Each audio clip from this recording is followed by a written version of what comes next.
Hari ini saudara, saya rasa kita akan belajar ya tentang bagaimana ya hadirat Tuhan, menghargai hadirat Tuhan. Pujian itu mendatangkan hadirat Tuhan.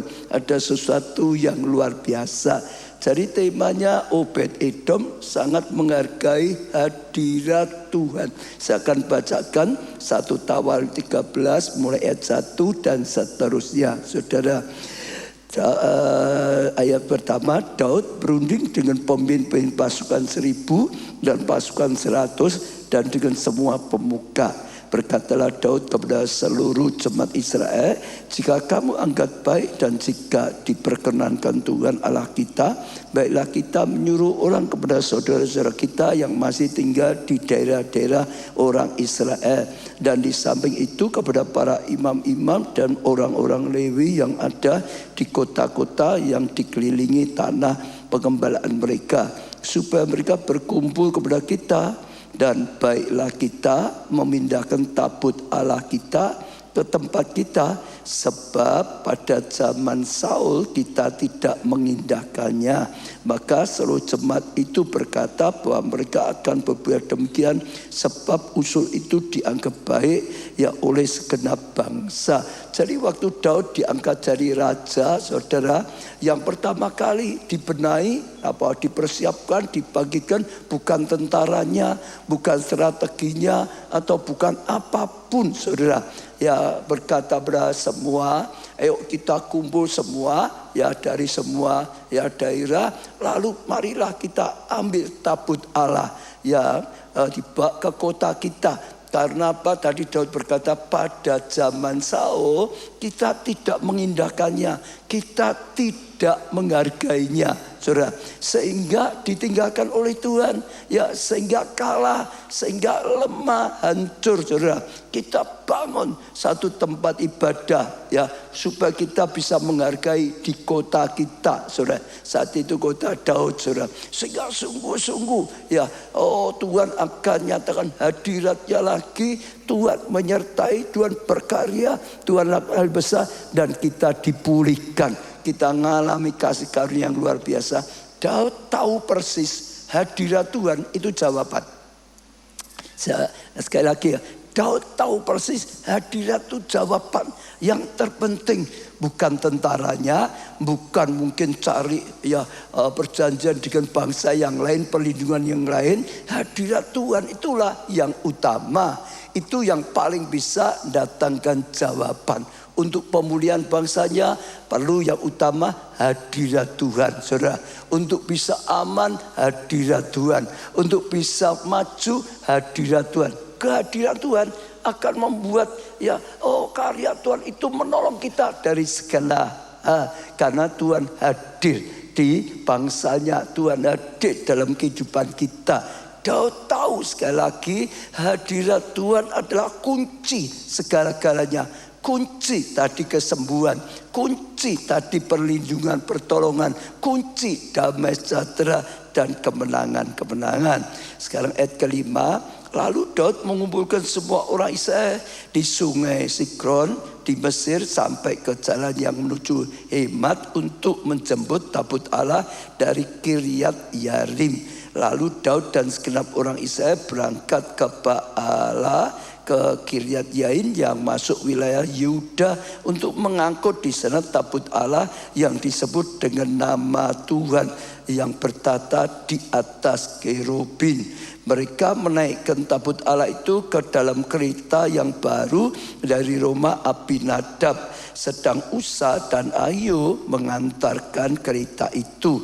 Daud dan seluruh orang Israel menari-nari di hadapan Allah dengan sekuat tenaga, diiringi nyanyian kecapi, gambus, rebana, ceracap, dan nafiri. Ketika mereka sampai ke tempat pengirinan Kidon, maka Usa mengulur tangannya memegang tabut itu karena lembu-lembu itu tergelincir. Maka bangkitlah murka Tuhan terhadap Usa, lalu ia membunuh dia. Oleh karena Usa telah mengulurkan tangannya pada tabut itu, ia mati di sana di hadapan Allah.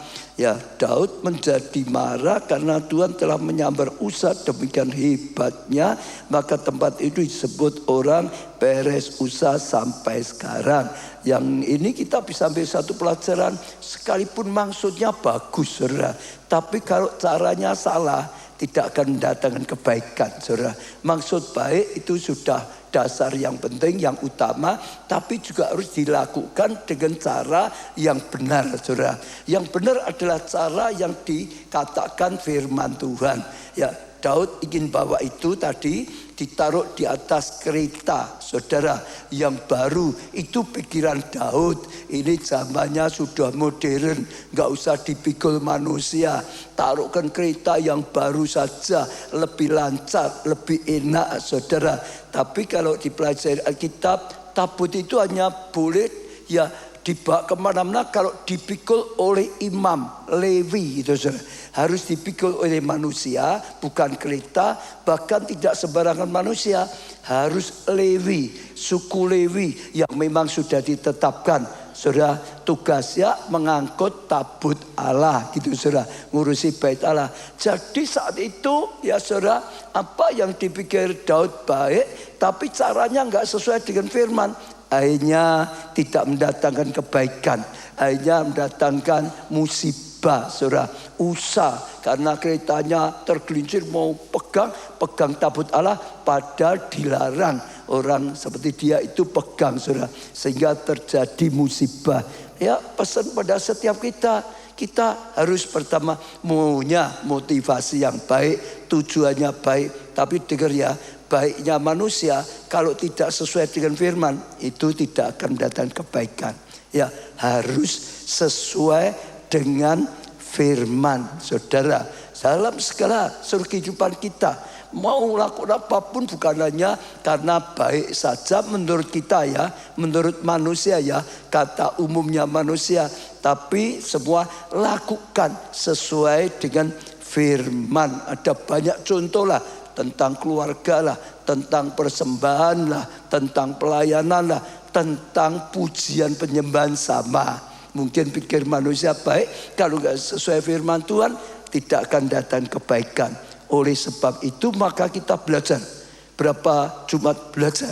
Kita belajar supaya mengerti bagaimana pujian penyembahan sesuai dengan firman Tuhan, yang mendatangkan perkenanan di hati Tuhan, yang mendatangkan kesukaan Tuhan, dan akhirnya Tuhan nyatakan hadiratnya, akhirnya Tuhan berkarya dan mendatangkan kebaikan. Maka kita belajar bukan sekedar pokok kita ya tujuan baik saja, tapi belajar mempersembahkan yang sesuai dengan hatinya Tuhan, yang disukai Tuhan, ya, yang memberkati, itu mendatangkan kebaikan Tuhan. Kita lanjutkan lagi ayat 12. Pada waktu itu Daud menjadi takut, ada musibah, kecelakaan, maka Daud jadi takut, dikatakan kepada Allah. Lalu katanya, bagaimana aku dapat membawa tabut Allah ini ke tempatku? Lah ini seperti ini bahaya sekali. Gimana? Ya nanti tergelincir lagi. Lalu ada yang mau benahi, celaka lagi. Sampai dia tidak berani melanjutkan, saudara. Ya, ayat 13. Sebab itu Daud tidak mau memindahkan tabut itu ke tempatnya, ke kota Daud. Tetapi Daud menyimpang dan membawanya ke rumah Obed Edom, orang Gad itu. Siapa, saudara? Obed Edom, orang Gad itu. 3 bulan lamanya tabut itu tinggal pada keluarga Obed Edom di rumahnya, dan Tuhan memberkati keluarga Obed Edom dan segala yang dipunyainya. Ya, Daud jadi takut, wah ini bawa celaka nanti, taruh rumah Obed Edom. Tapi ternyata selama 3 bulan tabut Allah di rumahnya Obed Edom, ternyata keluarga itu diberkati luar biasa. Obed Edom diberkati, istrinya diberkati, anak-anak menantunya diberkati, cucunya diberkati, ternak yang dimiliki diberkati, pertaniannya diberkati, semua yang ada diberkati, saudara. Lah ternyata ya saya percaya kalau dihargai dengan baik, ditanggapi dengan baik, dilayani dengan baik dan benar. Tuhan berkenan, Tuhan hadir, Tuhan memberkati, Tuhan berikan kasih karunia dan anugerahnya, saudara. Nah, itu sebabnya kita akan belajar bagaimana Obed-Edom itu menghargai tabut Allah. Betul nggak saudara ya? Karena waktu dia bisa menghargai hadirat Allah, tabut Allah itu lambang hadirat Allah, saudara. Jadi ya ingat ya, tabut Allah itu melambangkan hadirat Allah. Di mana tabut ini ditaruh, di situ ada hadirat Tuhan.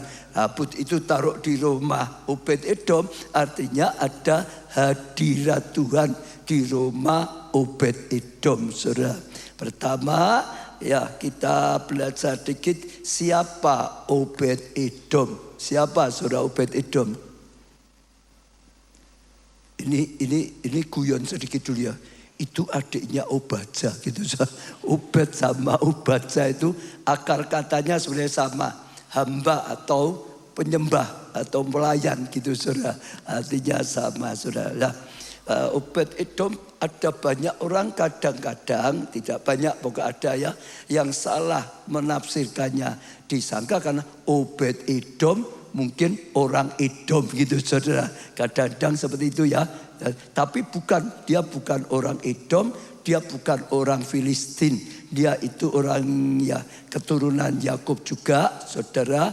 Dia adalah orang Lewi. Ya, orang Lewi, dia itu termasuk Lewi, saudara ya. Obed-Edom adalah orang Lewi, keturunan Kehat, ya golongan Korah yang dipakai Tuhan untuk menjaga tabut perjanjian, saudara. Ya, jadi saudara, dia adalah orang Lewi, saudara. Saya bacakan dulu 1 Tawarikh 15 ayat 18. Dan bersama-sama mereka itu saudara-saudara mereka dari tingkat kedua, Sakaria, Yaesir, Simiromot, ya Yehia, Uni, Eliab, Benaya, Maaseiah, Matika, Evele, ya Mikneya, dan siapa? Obed-Edom serta Yael, para penunggu pintu gerbang, saudara.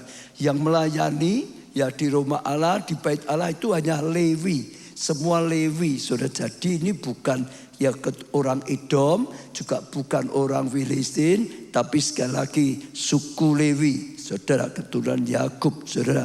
Ya, saya itu satu lagi, 1 Tawarikh 15 ayat 24, dan Sebaya, Yosafat, Natanael, Amasya, Sakaria, Binaya, Eliezer, dan yaitu imam-imam. Saudara lihat imam-imam meniup nafiri di hadapan tabut Allah. Sedang Obed-Edom dan Yehia adalah penunggu pintu pada tabut itu yang melayani di situ. Jadi sekali lagi ya, ini adalah suku Lewi, Obed-Edom itu. Ya, jadi jangan dipikir itu adalah orang Edom, bukan, saudara ya. Lalu saya pelajari kenapa dia diberkati luar biasa. Salah satu yang utama adalah dia orang yang sangat menghargai hadirat Tuhan. Saya ulangi, Obed-Edom adalah orang yang sangat menghargai, saudara, hadirat Tuhan, saudara. Saya percaya itu nyebabnya dia itu ya sangat diberkati sekali. Tadi ayat 13 saya baca sekali lagi dan 14. Sebab itu Daud tidak mau memindahkan tabut itu ke tempatnya, ke kota Daud. Tapi Daud menyimpang membawanya ke rumah apa? Obed-Edom, orang Gad itu. Ya, tapi 3 bulan lamanya tabut Allah itu tinggal pada keluarga Obed-Edom di rumahnya. Dan Tuhan memberkati Obed-Edom dan segala yang dipunyainya. Saudara, saya percaya sekali, saudara, ya dia itu orang yang sangat menghargai, sangat menghormati. Saudara masih ingat kata Daud, marilah kita ambil tabut ini, ya, bawa ke kota kita. Karena zaman Daud tidak diindahkan, tidak dihargai, tidak dihormati Sehingga saat itu ya Allah tidak menyatakan hadiratnya, Allah tidak menyertai bangsa ini, ya sehingga mereka sendirian, mereka jadi lemah, mereka jadi kalah, hancur. Tujuannya Daud adalah kita ambil kota kita supaya kita menghargai. Daud itu tahu kalau kita bisa menghargai, kita bisa menghormati, yang menanggapi dengan benar sungguh-sungguh, Tuhan senang. Tuhan akan nyatakan hadiratnya, Tuhan akan berkarya, Tuhan akan menyertai, Tuhan akan pulihkan, Tuhan akan berkati, Tuhan akan lakukan hal yang luar biasa. Jadi kalau sampai Obed-Edom, rumahnya tabut Allah taruh di situ, dia pasti dia menghargai luar biasa. Dia pasti dia itu menghormati luar biasa. Dia sangat menghargai tabut Allah, atau secara rohnya dia sangat menghargai hadirat Allah. Hadiratnya seperti tadi oleh Daud pun dianggap nomor satu untuk mendatangkan pemulihan, nomor satu untuk mendatangkan pertolongan, nomor satu untuk mendatangkan perlindungan, nomor satu untuk mendatangkan anugerah, nomor satu untuk mendatangkan kasih karunia yang luar biasa sekali. Sekali lagi dia bisa diberkati luar biasa. Saudara, dalam kisah ini keluarganya diberkati luar biasa. Saya percaya karena dia orang yang sangat menghargai hadirat Tuhan. Dihargai, dipercayai, dihargai sungguh-sungguh sehingga mendatangkan kasih karunia dan anugerah Tuhan. Saudara, ya beda sekali orang yang menghargai dan tidak, itu beda sekali. Sama-sama memuji Tuhan, nyembah Tuhan misalnya, dengan menghargai Tuhan sungguh-sungguh, dengan asal memuji saja itu beda sekali. Ya, kalau saudara bisa perhatikan, ya itu jauh berbeda. Saya baca ayat dulu, 1 Samuel 7 ayat 1 sampai 2. 1 Samuel 7 ayat 1 sampai 2. Lalu orang-orang ya Kiryat Yarim datang, mereka ngangkut tabut Tuhan itu dan membawanya ke dalam rumah Abinadab. Ini sama-sama bawa di rumah ya saudara, Abinadab ya, yang di atas bukit. Eliezer anaknya mereka kuduskan untuk ya jaga tabut Tuhan itu. Jadi anaknya suruh jaga tabut itu. Sejak tabut itu tinggal di Kiryat Yarim, ya berlalu waktu yang cukup lama. Katakan dulu berapa cukup lama, katakan dulu saudara. Cukup lama, yaitu berapa lama? 20 tahun dan seluruh kaum Israel mengeluh pada Tuhan. Saudara lihat ya, 20 tahun di rumah itu, tapi rumah itu tidak diberkati. Saya ulangi sekali lagi ya. 20 tahun di situ loh. Ada yang jaga loh. Ada yang ngurusin loh. Tadi anaknya ngurusin loh. Saudara. Tapi nggak ada berkat. Nggak ada apa. Ini tabut. Sama tabut itu juga yang dibawa ke rumah Obed-Edom. Betul saudara? Bedanya apa? Menghargai apa enggak? Menghormati atau tidak? Menganggap ini sungguh-sungguh berharga atau tidak? Atau dianggap biasa saja? Pujian penyembah dianggap biasa saja? Gak tahu ada sesuatu yang luar biasa. Hadirat Tuhan itu gak dipikirkan. Pokoknya pujian dengan orang yang tahu betapa pentingnya hadirat Tuhan itu. Lalu sungguh-sungguh belajar menyembah Tuhan. Sungguh-sungguh menghormati Tuhan. Sungguh-sungguh memujinya. Sungguh-sungguh berusaha menghargai, menghormati. Sungguh-sungguh berusaha mempersembahkan yang terbaik. Sungguh-sungguh berusaha memperkenan hatinya Tuhan. Beda. Di rumah Abinadab ada yang ngurusin. Tapi 20 tahun tidak ada apa-apa. Banyak di mana-mana orang menyanyi, orang memuji, gereja ya ada pujian penyembahnya, betul? Tapi nggak ada rasanya, tapi nggak ada apa-apa, sekedar nyanyi saja, betul saudara? Tapi ada orang-orang tertentu, ya dia tahu tentang bagaimana menyukakan Tuhan, seperti Daud, seperti Obed-Edom ini saudara, dia dalam hidupnya bisa rasakan hadirat Tuhan. Dia bisa rasakan, oh Tuhan itu nyata, pernyataan Tuhan itu nyata. Dia bisa rasakan, wah kasih karunia Tuhan, anugerah yang luar biasa, seperti yang dialami Daud, ya, dan juga yang dialami Obed-Edom. Saya bakal ajak setiap saudara belajar sungguh-sungguh. Kalau saudara hanya sekedar memuji nyembah biasa, tidak ada apa-apanya. Betul? Boleh sama-sama ada alatnya, boleh sama-sama ada lagunya, boleh sama-sama ada alat musiknya, boleh sama-sama lagunya bahkan. Saudara dengan segenap hati dan tidak itu beda. Ini cukup 3 bulan, semua diberkati. Saya ulangi ya, cukup 3 bulan semua diberkati. Obed-Edom diberkati, isinya diberkati, anaknya diberkati, mantunya diberkati, cucunya diberkati, karyawannya diberkati, ternaknya diberkati. Saudara, pertanian diberkati. Saya doakan setiap saudara belajar sungguh-sungguh. Saudara ngerti bagaimana mempersembahkan yang terbaik bagi Tuhan. Apa yang dikehendaki Tuhan. Saudara bisa lakukan seperti Daud lakukan. Saya pondok Daud. Saudara bisa lakukan seperti Obed-Edom lakukan. 3 bulan.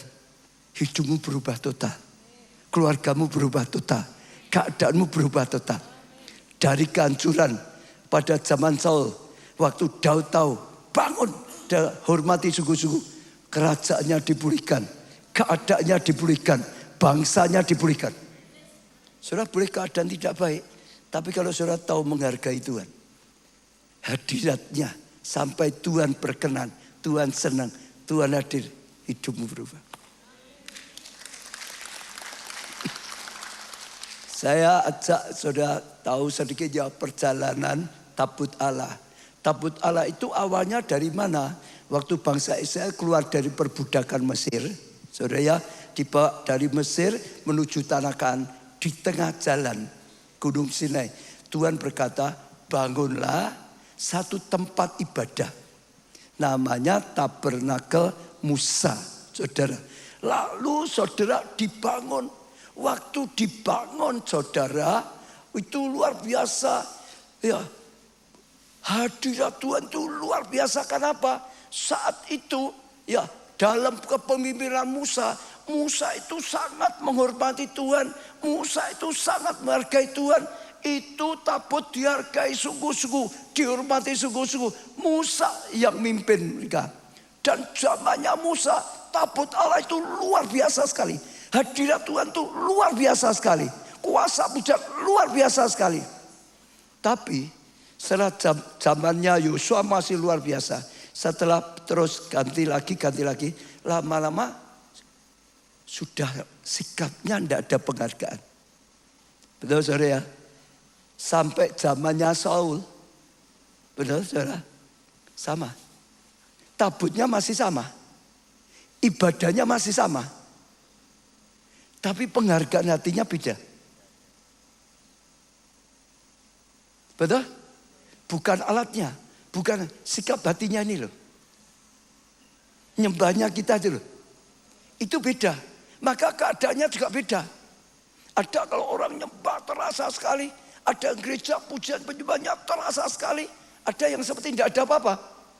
Yang menentukan bukan apanya. Yang menentukan hati kita. Sikap kita. Yang sangat menghargai hadirat Tuhan.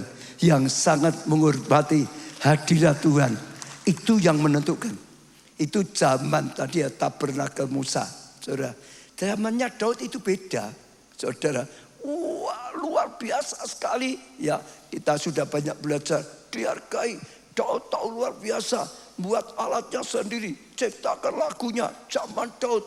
Pondok Daud itu luar biasa. Seperti yang dikatakan Daud. Ayo kita mulai mengindahkan Tuhan. Menghargai Tuhan. Sehingga Tuhan senang. Luar biasa. Zamannya Salomo ngulangi zamannya Musa. Kalau di Pondok Daud. Sepanjang Daud hidup. Sepanjang Pondok Daud itu ada, nggak pernah berubah. Selalu Tuhan sangat dihargai. Betul saudara. Zamannya Salomo pertama kali dibangun itu Daud ya masih ikut campur saudara. Wah, hadirat Tuhan luar biasa. Waktu pentabisan, wah awan kemuliaan Tuhan datang. Sampai semua tersungkur saudara. Semua sampai nyembah Tuhan. Luar biasa. Tapi sayang. Ya, setelah itu diberkati luar biasa Salomo. Pada zaman Salomo, ya tua sudah tidak dihargai seperti dulunya. Betul tak? Salomo sudah mulai luntur pada masa tuanya.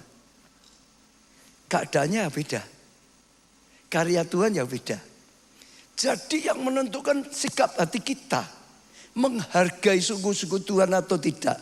Sama-sama tempatnya, sama-sama alatnya, sama lagunya pun sikap kita, hati kita.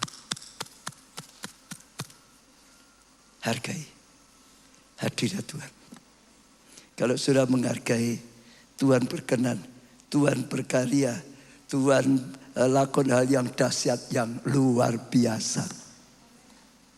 Amin, saudara. Kemarin tadi di Siung Catering, ya ada hari apa ya? Catering itu hari apa ya? Selasa ada catering, ya banyak pelayan di sini ikut semua. Saya senang itu pembukaan baru, saudara. Saya sedih kadang tidak terpikirkan, saudara. Ya, saya sampaikan firman Tuhan tentang ya ini, saudara. Nah ini saudara, tempat kesukaan Tuhan, saudara. Pondok Daud beda sekali dengan tadi, apa namanya itu, Tabernakel Musa, ya. Lalu juga Bait Salomo, salah satunya apa? Salah satunya pertama ya, itu konsisten terus. Tabernakel Musa dulunya hebat, luar biasa, tapi akhirnya luntur. Bait Salomo juga sama, luar biasa, tapi akhirnya luntur. Pondok Daud selamanya ada, ya sampai terus dibangun gitu. Selalu itu Tuhan dihargai luar biasa. Selalu sangat menyukakan hatinya Tuhan. Selalu mereka intim, ada pengalaman-pengalaman pribadi itu hidup terus. Enggak jadi agamawi, hanya ibadah rutinitas, tidak, sungguh-sungguh. Ya, kemarin dapat contoh baik sekali, menjadi tempat kesukaan Tuhan. Iya, rumah kesukaan Tuhan. Ini yang datang jangan jawab ya. Saya mau tanya yang enggak datang karena ini boleh Tuhan ya. Dalam hidup kita itu ada tempat-tempat menjadi kesukaan Tuhan. Saudara yang kemarin enggak datang yang jawab. Apa tempat kesukaan saudara? Di sini mungkin, sini banyak pelayan gitu. Apa menjadi kesukaan saudara? Tempat kesukaannya apa? Punya enggak? Tempat kesukaannya ada enggak? Tempat itu jadi tempat kesukaan saudara, ada enggak? Halo? Jangan tuh. Ada enggak? Apa? Kamar. Apa lagi? Gemuk. Ya mungkin supaya nangkep saya tidak ada. Saya punya tempat kesukaan saya. Saudara, saya punya tempat kesukaan saya. Ya, seperti Daud. Tempat kesukaan saya itu apa tahu enggak? Yang pertama, rumah waktu saya kecil. Tempat orang tua saya waktu saya masih kecil. Saya itu ragil, anak paling kecil dikasih, saudara. Jadi saya punya kenangan masa kecil itu indah sekali, saudara. Sampai sekarang di Urip Sumoharjo. Kalau saya lihat, saya masih ingat semua. Sampai letaknya kamar saya ingat gimana saya dengan ayah saya, dengan ibu saya selalu penuh dengan kenangan. Itu menjadi salah satu tempat kesukaan, tempat yang penuh kenangan dengan orang tua saya gitu, saudara. Itu yang pertama, itu cari tempat kesukaan, saudara. Yang kedua tempat kesukaan saya apa, saudara? Tahu enggak? Tempat saya pacaran dengan Bu Ubadzalah gitu, saudara. Itu jadi tempat kesukaan saya, saudara. Pokok lewat sana aja langsung ingat semua, saudara. Betul enggak? Saudara gitu toh? Ayo, gitu apa enggak, saudara? Halo, gitu apa enggak, saudara? Saya punya tempat yang lebih besar, punya tempat yang lebih baik, tapi beda tetap. Kenangan pada waktu saya kecil dengan orang tua saya, kenangan-kenangan indah itu beda. Selalu kadang-kadang rindu. Kalau datang rindu, itu ada kenangan lagi. Betul?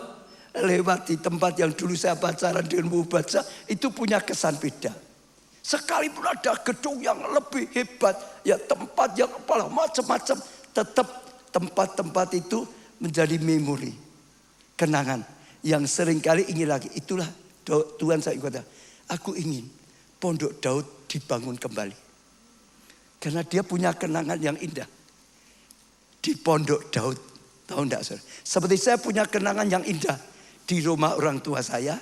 Saya punya kenangan yang indah di tempat-tempat waktu saya pacaran dengan Ubu Baca. Sama. Tabernakel Musa, kalau saudara tahu, itu tempat yang Tuhan sendiri yang mendikte. Di padang gurun Tuhan berkata pada Daud, Daud buat satu tempat ibadah supaya aku tinggal di sana, di tengah-tengah mereka. Saudara lihat Tuhan yang ngajari, ya nanti itu untuk pagernya seperti apa, bahannya pakai apa, ukurannya bagaimana, semuanya itu diajar Tuhan. Alatnya, mesbah, bahan bakaran, kolam itu terus semuanya ini ada ukurannya, banyak semua yang dikte, yang ngajari Tuhan sendiri. Itu ya suka saudara, itu suka. Tapi tetap bukan itu yang terus membawa kenangan. Bait Salomo saudara beda. Bait Salomo punya arti apa saudara? Itu tempat yang paling megah, tempat yang paling mewah, lebih daripada semuanya. Ada yang sekarang gedung-gedung besar enggak akan. Kenapa? Saudara dari emas, ini semua dalamnya semua dilapis emas, semua dilapis emas. Dalamnya alatnya semua emas. Ya sekalipun tempat yang itu yang minta ngajari Tuhan sendiri, Tabernakel Musa, bahkan tempat Bait Salomo yang paling mahal, yang paling mewah, yang paling megah, tetap kalah dengan Pondok Daud. Pondok Daud hanya tenda. Ya. Memori rumah orang tua saudara hanya di kampung pinggir sungai, tetap ada kenangan beda toh. Apalagi tempat pacaran, kenangannya kan beda toh. Itu saudara. Apa yang dilakukan di situ yang menyenangkan itu jadi kenangan. Maka saudara sama, menjadi tempat kesukaan. Dengan apa? Yang terjadi di situ. Sama dalam hidup kita. Kalau kita membangun pujian penyembahan dengan baik, kita tuh ngalami perjumpaan dengan Tuhan. Kita ngalami pergaulan. Apa yang kita lakukan itu membawa kenangan. Itu tempat kesukaan Tuhan. Kalau saudara bangun seperti itu, saudara ini Bait Allah akan jadi tempat kesukaan Tuhan. Orang kesukaan Tuhan. Rumah saudara penuh dengan pujian penyembahan yang benar-benar ya saudara. Itu rumah kesukaan Tuhan.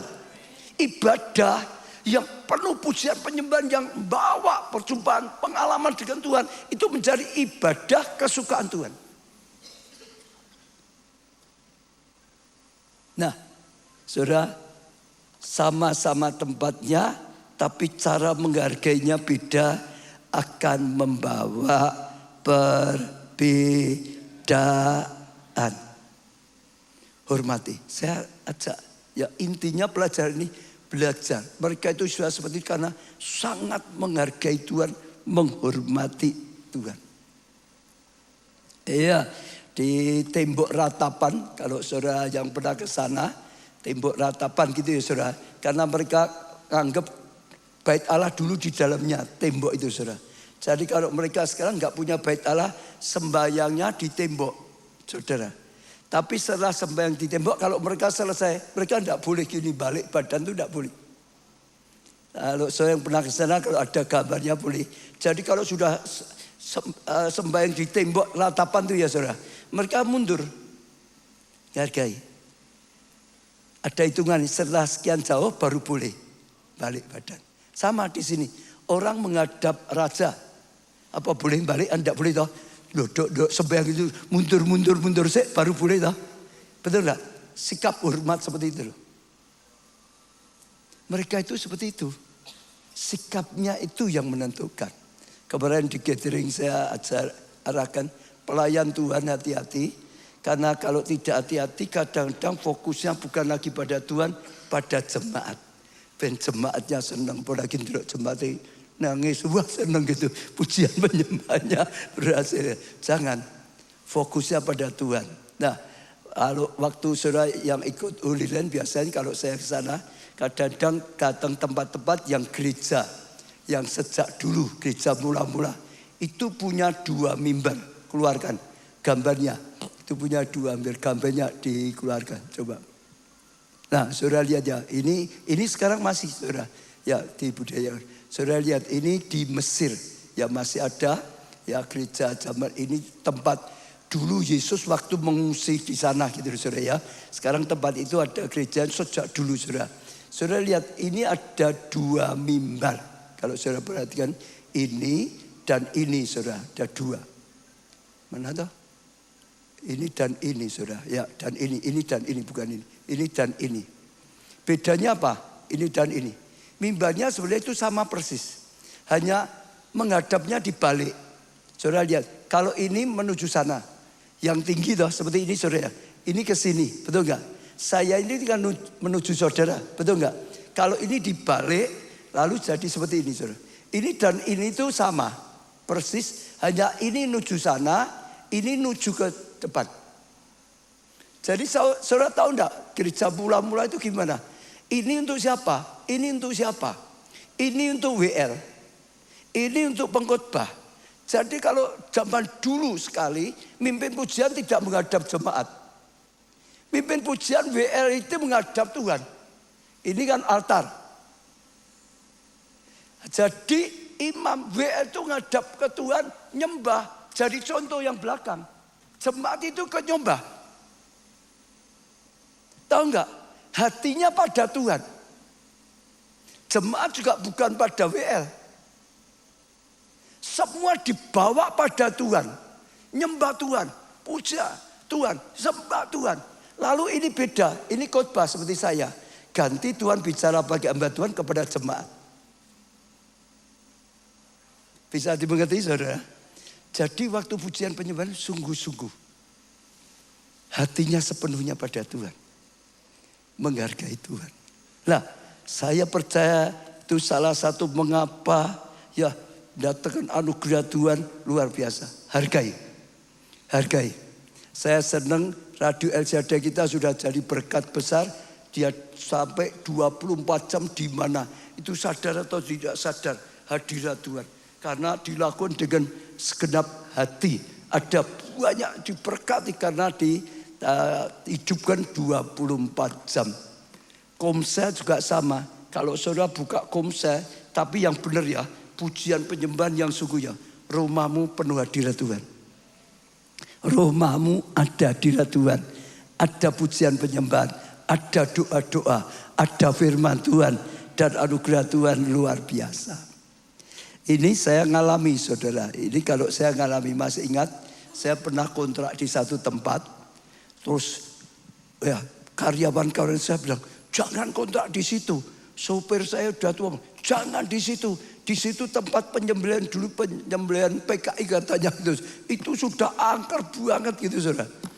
Ya, nah minta saya jangan sampai di situ saudara. Ya, sudah terlanjur kontrak baru dikasih tahu saudara. Terus kalau saudara jadi saya enak gimana? Batal apa enggak? Halo? Batal apa enggak? Angker banget nih katanya. Dulu tempat menyembelih itu zaman PKI katanya gitu. Lah saya itu jadi KKS saudara. Kalau saya jadi KKS ngajar, jangan takut, usir setan gitu. Lalu saya kontrak dikasih tahu angker banget batal. Loh diguyu loh saudara. Loh ya apa ya? Betul enggak saudara? Ya apa ya?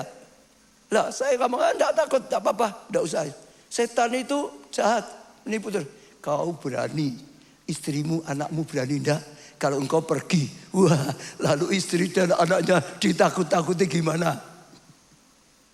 Tapi tetap saja saya komitmen, ya kita diurapi, kita diberi kuasa usir setan, pakai apa? Terus komsa dipakai, di situ ada penyembahan, di situ ada firman, di situ ada doa-doa. Selama saya di situ sampai kontrak selesai, nggak pernah ada setan satupun muncul. Nggak tahu kalau yang lainnya, kalau bagi saya tidak ada. Karena apa? Roma itu hadirat Tuhan datang. Tuhan datang, setan lari. Terang datang, gelap bantu hilang. Jadi saya ajak saudara ambil pelajaran, hargai hadirat Tuhan. Waktu saudara memuji, menyembah, ibadah, hargai hadirat. Tahu ada Tuhan. Dulu waktu saya belajar tempat Yongkicho, supaya jemaat itu bisa terus diingatin, hargai. Saudara tahu enggak? Di mimbar dulu ya saudara. Di mimbar ada 5 kursi. 2 kanan, 2 kiri, tengah 1. Yang tengah itu enggak boleh diduduki siapapun. Termasuk pendeta Yongkicho, kepala sidangnya enggak boleh. Mereka untuk ngimani. Yang tengah itu pemimpinnya Tuhan. Tuhan ada di situ. Tuhan hadir. Supaya setiap orang ibadah ngimani. Tuhan ada di sini loh. Itu Tuhan yang mimpin loh. Tuhan hadir. Ya, hargai. Lalu yang berikutnya, ya, yang ketiga, berani menanggung risiko. Supaya lebih cepat saya cerita lebih itu ya saudara. Berani menanggung risiko. Tadi ada musibah, betul? Waktu keretanya tergelincir, ya tabutnya takut jatuh, saudara. Usaha pegang tangannya, pegang tabut. Akibatnya apa? Akibatnya apa? Disambar Tuhan, mati. Betul saudara? Mati dari kecelakaan. Lah sampai Daud takut tadi kan, marah ya takut gitu saudara. Lalu taruh rumahnya Obed-Edom. Kira-kira Obed-Edom seneng atau takut? Loh, kira-kira Obed-Edom dengar enggak? Ini tadi di jalan tergelincir, lalu usaha pegang tangannya disambar, mati dia, pegang tabut mati. Terus sekarang mau ditaruh rumahnya Obed-Edom. Kira-kira resiko apa enggak? Saya mau tanya saudara, resiko enggak? Kalau saudara ada benda yang gitu terus mau taruh rumah saudara, berani enggak? Nah ini jawabnya roto agak. Obed-Edom kan ngalami. Daud aja takut kok. Membawa ke kotanya Daud sendiri aja takut kok. Betul tak? Saudara dengar. Karena rindunya, hormatnya pada hadirat Tuhan. Dia sampai berani nanggung risiko. Ya. Sekalipun risiko tapi dia tahu tabut Allah ini sangat berharga. Ini penting sekali. Ini bisa datangkan pemulihan. Ini bisa datangkan kesehatan. Ini bisa datangkan kasih karunia. Sekalipun ada risiko, dia tetap saja terima. Dia tetap saja hargai sebaik mungkin. Dia melakukan luar biasa. Kadang-kadang ada risiko. Daud waktu Mbak Tabut itu pulang ke kotanya. Sudah hampir sampai. Lalu istrinya lihat dari jendela. Ditertawakan toh. Ini raja kok pentalitan. Kayak gitu toh saudara, betul enggak saudara? Ini rendahan. Betul. Risiko toh. Diejek, ditertawakan, dianggap rendahan, macam-macam toh. Tapi Daud berkata apa? Enggak apa-apa. Aku sedang menari untuk Tuhan. Aku sedang memuji untuk Tuhan. Sekarang aku bukan raja. Yang raja itu Tuhan. Aku akan bersama rakyat nyembah rajaku. Tuhan itu rajaku. Yang layak dipuji, yang layak disembah. Terserah mau ditertawakan, aku malah mau menari lebih lagi daripada sebelumnya. Saudara muji nyembah sok ya ada loh risiko. Gue tidak itu apa? Golek perhatian, bisa tahu gitu. Ngapain macam-macam bisa ditertawakan orang dan ada risiko. Tapi kalau enggak berani risiko, saudara enggak akan lakukan yang terbaik bagi Tuhan. Kalau sampai Obed-Edom takut risiko, dia enggak terima. Terima pun mungkin di pojok ke. Anaknya dia ngomong, jangan deket-deket semua ya. Itu bahaya ya. Jangan macam-macam, usah mati loh. Betul? Saya lihat dia menghargai sampai berani risiko. Karena tahu lebih berharga dari semuanya. Ya, asal lakukan dengan baik, asal lakukan dengan benar. Pasti ada dampak yang luar biasa sekali. Dan saya percaya itu luar biasa. Jadi terus saya juga ajak semua pelayan PW. Ini tidak tahu duduk di mana ya. Pelayan PW. Kadang-kadang diajari suruh praktek ya ini deg-degan. Aku nanti ngakuk ini keliru kurang pas. Gimana ya kalau ditegur. Itu resiko. Jangan takut. Ayo belajar. Ayo latihan. Ayo belajar. Ayo latihan. Ayo belajar. Ayo latihan. Ayo belajar. Ayo latihan. Betul? Saatnya nyembah, berani nyembah. Saudara. Saatnya, wah pujian sukacita berani. Sekalipun mungkin seperti Daud ditertawakan, dianggap rendah dan macam-macam. Kalau saudara belajar, saudara akan mengalami takut risiko yang enggak akan. Lalu yang keempat, lapang hati. Yang keempat apa saudara? Lapang hati. 2 Samuel 6 ayat 12. 2 Samuel 6 ayat 12. Diberitahukan kepada Raja Daud demikian. Tuhan memberkati seisi rumah Obed-Edom dan segala yang ada pada tabut itu. Lalu Daud pergi mengangkut tabut Allah itu dari rumah Obed-Edom ke kota Daud dengan sukacita. Dengar ya saudara. Daud kan takut taruh rumahnya Obed-Edom. Betul ya saudara. Karena dia takut dia tidak mau bawa. Tapi 3 bulan kemudian dia dengar, wah Obed-Edom diberkati sekali. Begitu dengar tadi, Daud segera ke rumahnya Obed-Edom, diambil, bawa kotanya sendiri dengan sukacita. Saya ulangi ya, begitu Daud dengar Obed-Edom diberkati luar biasa karena tabut, datang ambil tabutnya, bawa ke kotanya dengan sukacita. Senang Daud, ini datangkan berkat bawa. Kalau saudara jadi Obed-Edom, senang atau senep? Misalnya ya saudara, ada pekerjaan jatuh bangkrut, plait, utangnya oke banget, ora iso bayar kon ngurusi. Seneng apa seneng? Takut kalau nggak bisa gimana. Tapi saya nyuruh raja kok nggak berani kerjakan. Lalu akhirnya jadi sukses. Maju perusahaannya. Setelah maju diminta balik. Ayo. Itu kan gitu dah. Dia Daud takut kasihkan dia dioper resikonya. Dia kerja di baik, sudah maju, diambil, bawa pulang. Daud senang-senang bawa pulang. Senang atau senap? Halo? Kalau sampai Obed-Edom sakit hati, kecewa dengan Daud, akhirnya dia akan undur. Dia akan kehilangan yang lain semuanya. Bersyukur Obed-Edom itu lapang hati. Hatinya itu dijaga. Sehingga tidak kepahitan.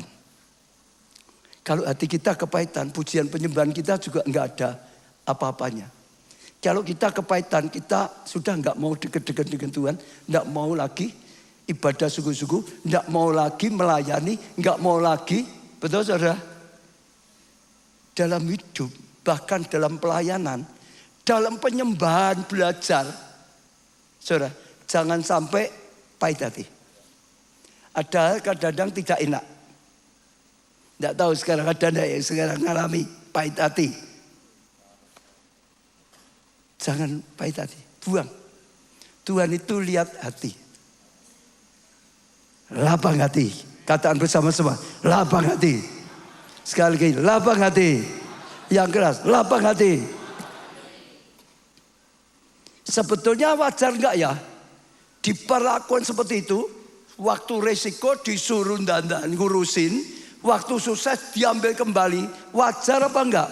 Layak enggak sakit hati? Saya ulangi ya, seperti Obed itu. Waktu resiko dibroi, setelah bisa di atas bagus, diambil Daud dengan sukacita malah gitu. Layak enggak sakit hati? Layak enggak? Tidak layak. Kok layak? Kalau dia sakit hati habis, hilang semua toh. Yang enggak layak. Kita sering ngomong berpikir secara manusia. Jangan pikir seperti itu. Enggak layak. Kalau itu dianggap layak ya enggak apa-apa. Memang enggak gitu kok. Itu layak aku ngamuk. Layak aku pahit hati. Ya jadi pahit hati. Padahal itu menghancurkan. Ayo sekarang yang pahit hati. Enggak layak kamu pahit hati. Enggak layak kamu kecewa. Kalau itu diteruskan kamu yang hancur. Halo? Betul? Layak enggak? Ayo, layak enggak? Saudara yang sedang sakit hati, pahit hati ngomong ya enggak layak. Saudara pahit hati. Itu juru yang merusak saudara, betul enggak? Lapang hati, katakan saudara. Lapang hati saudara. itu akan datangkan kasih karunia. Sama, saudara lihat Daud itu tahu.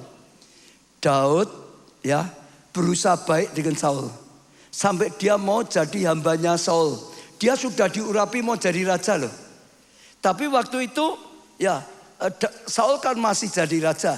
Dia mau loh jadi hambanya, hanya tukang kacungnya, bawa senjatanya, bawa kenapanya gitu saja loh saudara.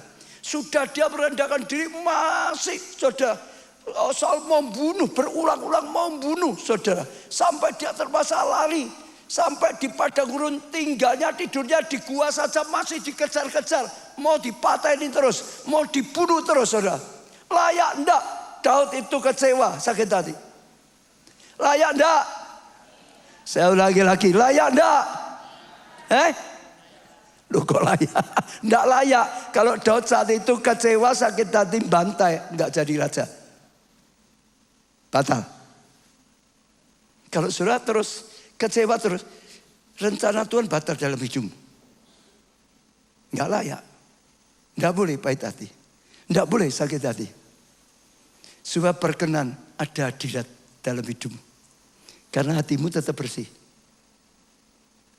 Kamu enggak bisa ngucap syukur dengan pahit hati itu enggak bisa. Pahit hati kok ngucap syukur. Mulutnya saja, hatinya pahit. Betul enggak? Nah, jadi belajar lapang hati. Kalau hari ini ada pahit, buang. Kalau saudara enggak buang, merusak hidupmu. Saudara akan habis-habisan. Betul? Di Alkitab banyak Yusuf diperlakukan seperti saudara lihat. Semua orang sukses ya. Orang yang enggak suka pahit hati. Yusuf dijual jadi budak. Wah macam-macam sampai menderita. Masuk penjara. Betul enggak? Difitnah. Tapi dia enggak mau pahit hati. Maka dia jadi raja. Betul, sudah jadi raja. Kalau dia pahit hati, begitu jadi raja, istri Potifar mana?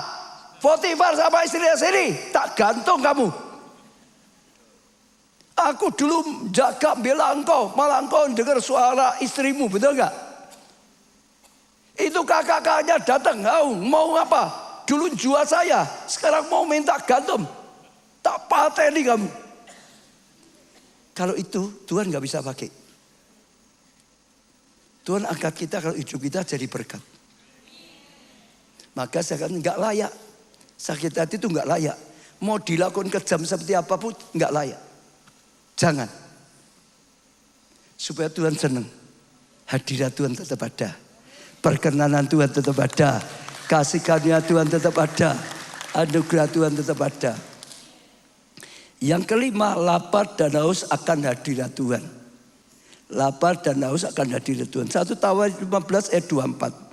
Dan Semaya, Yosafat, Natanael, Amasya, Sakaria, Benaya, ya Eliezer, ya ini imam-imam itu peniup sawiri di tabut Allah.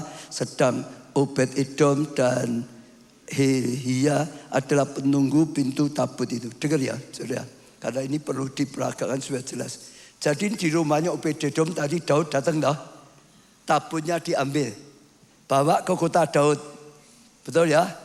Itu jauh, sekitar ya jauh. Untuk dibangun di kota Daud. Betul? Dia tadi kalau pahit hati sudah pasti tidak. Tapi kalau dia enggak lapar dan haus dari pedang, ya sudah. Dulu di rumahku kok aku bisa muji nyembah. Lah sekarang dibawa Daud tak? Dia ya sudah, enggak lagi. Tapi karena dia lapar dan haus akan Tuhan, akan hadirat Tuhan. Ini diambil sampai ke kota lain, dia kejar, dia ikut. Betul enggak? Dia enggak mau kehilangan tabut Allah. Dia ingin terus dekat dengan tabut Allah. Dia di sana jadi penjaga pintu di tabut Allah. Hatinya lapar dan haus akan Tuhan. Dibawa ke kota lain ya diikuti. Dibawa ke orang lain ya dikejar. Dia terus kejar. Dia terus cari. Dia terus berusaha. Itu seperti Daud. Daud itu punya hati seperti itu. Orang yang lapar dan haus akan Tuhan. Mazmur 63 ayat 1 dan 2. Mazmur Daud ketika ia ada di padang gurun Yehuda. Ya Allah, engkaulah Allahku, aku mencari engkau. Lihat ya saudara, jiwaku haus padamu, tambah lagi tubuhku rindu padamu seperti tanah yang kering dan tandus tiada berair. Daud berkata seperti itu. Terus dia haus, dia rindu Tuhan seperti itu. Ya Mazmur 143 ayat 6. Ya aku mengadah tanganku padamu, jiwaku haus padamu seperti tanah yang tandus. Elah. Jadi dia orang yang lapar dan haus, cari terus hadirat Tuhan, cari terus hadirat Tuhan, kejar terus hadirat Tuhan, berjuang terus ada dalam hadirat Tuhan. Terus saudara, dia orang yang menghargai ya Obed Edom itu seperti itu, terus seperti itu. Maka terus ada hadirat Tuhan, ada hadirat Tuhan. Kok sedang kok rasanya enggak ada ya saudara, jangan bingung, enggak usah nyalain. Justru kita lebih lagi merendahkan diri. Justru kita lebih lagi cari Tuhan. Sampai temukan lagi hadirat Tuhan. Hidup kita iman itu kadang-kadang gelombang loh saudara. Kadang-kadang bisa rasanya dekat sekali. Tapi kadang-kadang saudara bisa rasanya kehilangan. Kehilangan jangan diam. Berjuang. Paksa doa terus. Paksa cari Tuhan. Nanti saudara akan merasakan lagi hadirat Tuhan. Kalau pujian penyembahan misalnya lah. Di atas kurang angkat. Jangan nyalahkan orang. Saudara sendiri cari Tuhan. Saudara akan temukan hadirat Tuhan. Lapar dan haus akan hadirat Tuhan. Saudara akan terus ada dalam hadirat Tuhan. Saudara akan terus seperti Obed Edom, tidak kehilangan hadirat Tuhan. Sampai dia disebut tugasnya penjaga tabut Allah. Penjaga pintu tabut Allah. Penjaga hadirat Tuhan. Selalu ada, selalu dekat, selalu bersama hadirat Tuhan. Selalu dalam hadirat Tuhan. Elisa kejar pengurapan double porsi, ikuti terus Elia, terus kejar yang lain, nabi-nabi yang lain menjauh, dia kejar terus, dia dapatkan pengurapan double porsi. Amin. Kejar terus, jangan dia pas ada, enggak ada ya sudah enggak, pas enggak ada berusaha, nah, sulit, ya dipaksa, doanya tunggu sampai hadirat Tuhan dinyatakan. Tuhan itu seringkali gitu. Tuhan itu suka kita berjuang, lalu dia nyatakan hadiratnya. Selalu seperti itu. Ya, Labadanus akan hadirat Tuhan. Saya tambah ya berapa biar cepat selesai. Rendah hati. Apa saudara?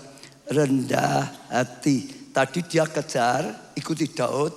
Lalu dikasih tugas apa tadi? Di pondok Daud dikasih tugas apa tadi? Penjaga pintu, katakan dulu. Dia kejar terus, saudara, di pondok Daud dikasih tugas apa dia tadi? Penjaga pintu, katakan 1, 2, 3. Sekali lagi, dikasih tugas apa? Kalau sekarang tuh terima tamu. Dan gitu tuh saudara ya. Atau terima di tempatnya parkir ya sama aja. Pokoknya itu kan Joko. Tamu datang, gitu tuh saudara. Dia jaga. Tapi saudara luar biasa, akhirnya dia mengalami sesuatu. 1 Tawarik 16 ayat 5. Kepala ialah Asap. Dan sebagai orang kedua ialah Sakaria. Lalu Yehiel. Lalu Semiramot. Yehiel. Ya Matika. Eliab. Pinanya. Ya. Obed Edom dan Yehiel. Yang harus apa? Main kecapi. Main gambus dan kecapi. Saudara dengar. Dulunya tugasnya apa tadi? Sekarang bisa berubah. Harus main kecapi. Sekarang penyembah. Pelajarannya begini saudara. Waktu Tabot taruh di rumahnya. Saya yakin dia seorang penyembah ulung. Dia bisa nyembah luar biasa. Sampai Tuhan senang. Sampai Tuhan nyatakan hadiratnya. Sampai dia diberkati luar biasa. Dia seorang penyembah yang luar biasa. Setuju saudara? Dia bisa melakukan luar biasa. Kalau dibuat gampang, dia pakar dalam pujian penyembahan. Kalau zaman sekarang. Lalu sekarang dibawa ke tempatnya Daud, dibuat ibadah. Dia disuruh jaga pintu. Kalau di sini ada WL yang hebat. Terus mau nyelain di gereja kita, jaga pintu. Kira-kira mau enggak ya? Halo.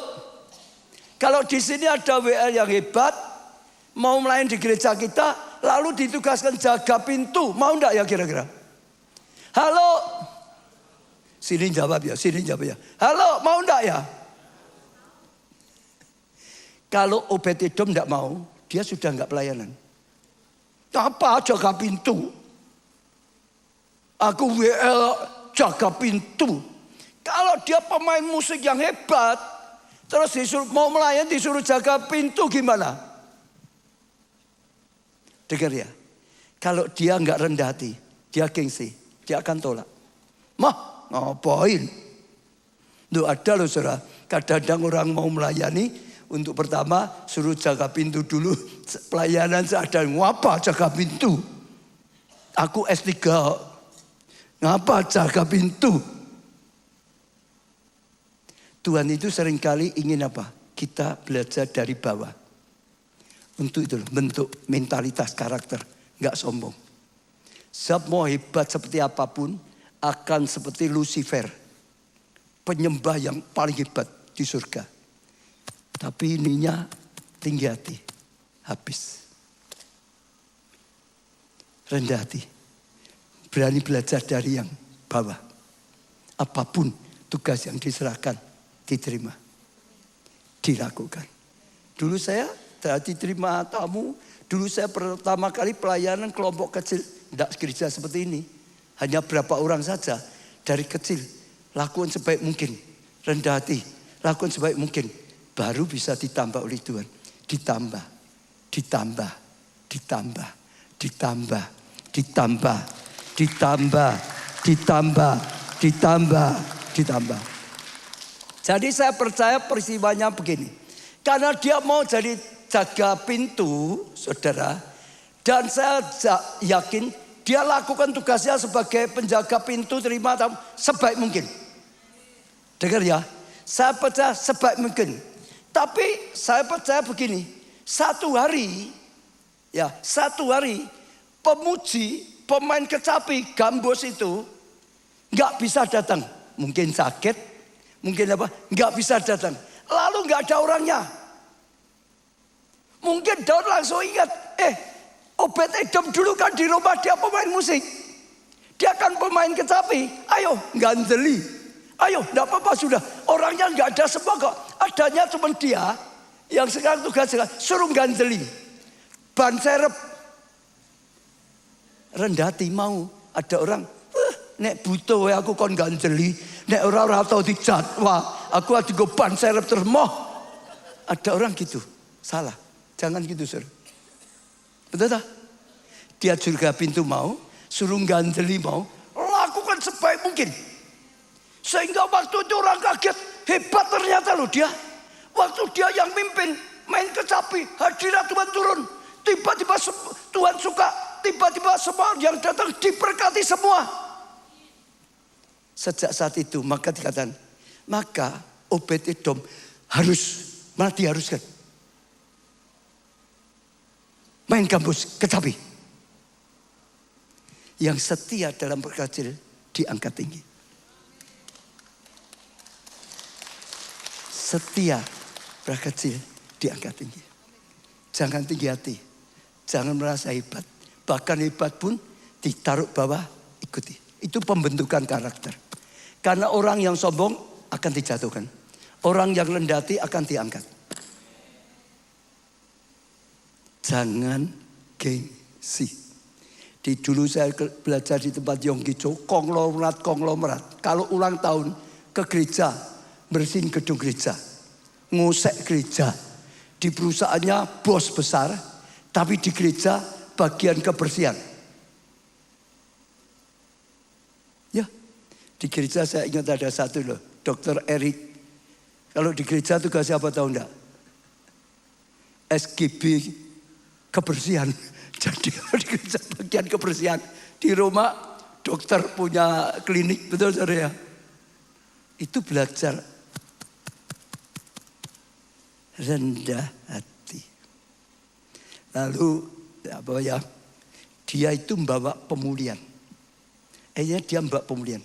Saya cerita aja, kalau ayatnya bisa dikeluarkan boleh ya, supaya waktunya kemudian. Dia itu keturunan Korah. Saudara dengar ya, dia termasuk Bani Korah. Saudara masih ingat Korah siapa? Korah itu yang memberontak Musa. Dia gerakkan banyak orang untuk berontak Musa dan Harun. Akhirnya Tuhan marah, dikumpulkan. Musa kumpul, Bani Korah, semua yang berontak suruh kumpul. Tuhan marah, tiba-tiba tanahnya longsor. Semua Bani Korah dan semua yang ikut-ikut terkubur semua. Mati semua. Saya ulangi ya. Dia itu termasuk ya Bani Kehat, Korah, jadi dia keturunan Korah. Mati. Jadi kakek neneknya dibantai oleh Tuhan, mati. Dikubur hidup-hidup. Hebatnya ya, hatinya tidak mau simpen kecewaan. Betul? Dia tetap mau melayani. Ada orang toh, karena orang tuanya diperlakukan tidak baik dengan gereja, sudah meninggalkan gereja. Orang tuanya mungkin macam-macam, kadang-kadang pahit hati. Jangan. Dia itu ngalami ya. Oh itu kakek nenek apa pokok di atas ya jajaran gitu. Seperti itu dia tetap saja hatinya cinta Tuhan. Dia tetap saja lapar dan haus akan hadirat Tuhan. Sehingga dia tetap dekat Tuhan, tetap melayani Tuhan dengan baik. Dan akhirnya saudara bayangkan tadi, dipakai Tuhan, pakai bahkan menjadi pemuji penyembah. Diberikan. Apapun keadaan saudara sekali, jangan pahit hati, tetap saja percaya Tuhan yang benar. Kalau kita ngalami tidak enak, orang tua, kita sendiri, siapapun anak kita, pokok Tuhan pasti benar, tidak bisa salah. Hanya kadang-kadang kita nggak ngerti. Tapi beranilah percaya Tuhan full. Sehingga kita terus melekat pada Tuhan dan akan ada pemulihan. Sebab kalau enggak nurun terus, kecewa nurun, keturunan nurun terus. Dan hebat akhirnya bisa dipakai Tuhan luar biasa. Bani Korah bukan hanya Obedin, yang lainnya juga sama. Ya, yang lainnya contoh lagu seperti serindu sungaimu jiwaku rindu engkau. Itu ditulis siapa? Bukan Daud. Itu ditulis Bani Korah, keturunannya Korah. Sekalipun nenek moyang ngalami nggak baik, tapi dia tahu yang salah ya nenek moyangnya, bukan Tuhan. Maka dia terus rindu dekat ketemu Tuhan. Maka selalu menghadapi pemulihan. Betul saudara? Yang terakhir ya, menurunkan berkat pada anak-anaknya. Menurunkan berkat pada anak-anak keturunannya. Ini saya baca saja karena penting ya. 1 Tawarik 26 ayat 4. Obed-Edom mempunyai anak-anak yaitu Semaya, anak sulung, Yosebed, anak yang kedua, Yoah, anak yang ketiga, Sekar, anak yang keempat, Natanel, anak yang kelima. Saudara, ini anak-anaknya ya. Terus 1 Tawarik 26 tadi ayat 6 sekarang. Bagi Semaya, anak Obed-Edom itu lahirlah anak mereka. Memegang pemerintahan, sukses. Pejabat-pejabat tinggi. Di antara buah mereka, pemimpin-pemimpin. Sebab mereka itu adalah pahlawan-pahlawan yang gagah perkasa. Anaknya sukses. Jadi pejabat tinggi. Pahlawan-pahlawan semua yang gagah perkasa. 1 Tawarik tadi 26 sekali ayat 8. Mereka sekalian ada dari keturunan Obed-Edom, yaitu mereka sendiri, anak-anak mereka dan anak-anak saudara-saudara mereka, masing-masing orang yang gagah perkasa, cakep untuk pekerjaan itu. 62 orang jumlahnya dari Obed-Edom. Anak-anaknya juga sukses. Kenapa? Orang tua itu teladan anak. Anak-anaknya bisa lihat betapa orang tuanya Obed-Edom itu nggak mau simpan kecewa.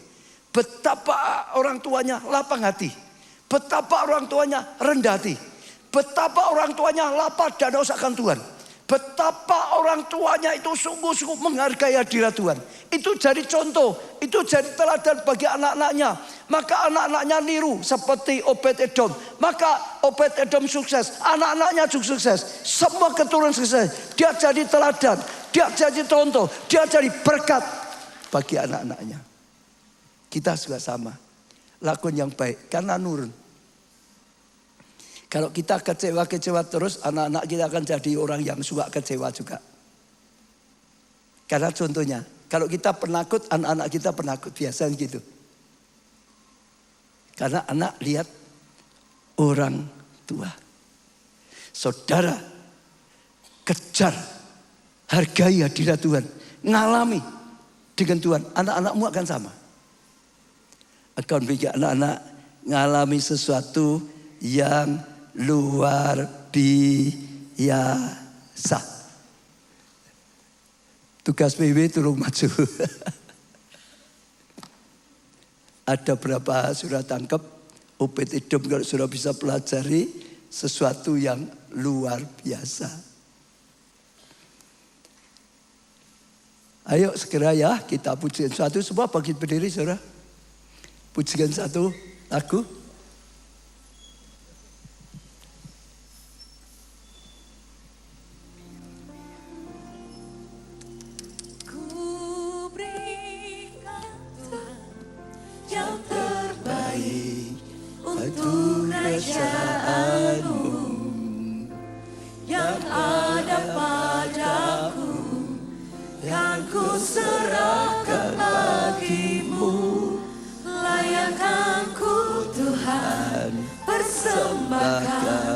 Yang ada padaku, biar menjadi berkat buat kemuliaan. Hormat bagimu,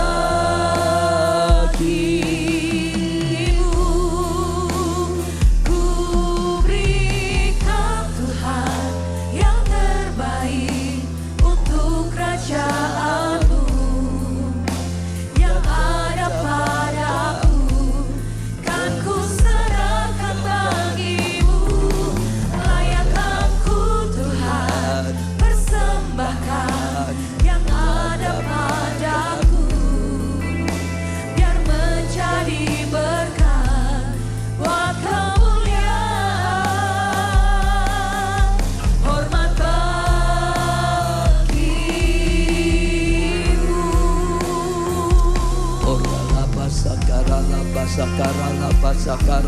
Sakara kata pada Tuhan, kami rindu mempersembahkan yang terbaik Tuhan, seperti Daud yang mempersembahkan yang kau sukai senantiasa, seperti Obed Edom Tuhan yang mempersembahkan yang terbaik bagimu. Kami jadikan seperti Daud, Obed Edom yang tahu betapa pentingnya hadirat-Mu, yang bisa menghargai hadirat-Mu, yang lapar dan haus akan hadirat-Mu, yang selalu lapang hati, rendah hati Tuhan, yang selalu terus Tuhan, oh lakukan yang Kau kehendaki. Hamba-Mu berdoa Tuhan, yang firman-Mu ini menjadi pembukaan, firman-Mu menjadi pewahyuan, biar firman-Mu menjadi rema bagi setiap kami, bicara masing-masing bagi setiap kami, untuk pemulihan hidup kami, kesehatan kami, keluarga kami Tuhan. Oh studi pekerjaan kami, keuangan kami, masa depan kami, bahkan khususnya iman kami, lebih lagi juga pelayanan kami. Ajar kami terus Tuhan untuk belajar membangun pondok Daud dengan sungguh-sungguh, ada dalam hadirat-Mu dengan sungguh-sungguh, sehingga kami mengalami seperti Daud mengalami, sehingga kami juga mengalami seperti Obed Edom mengalami.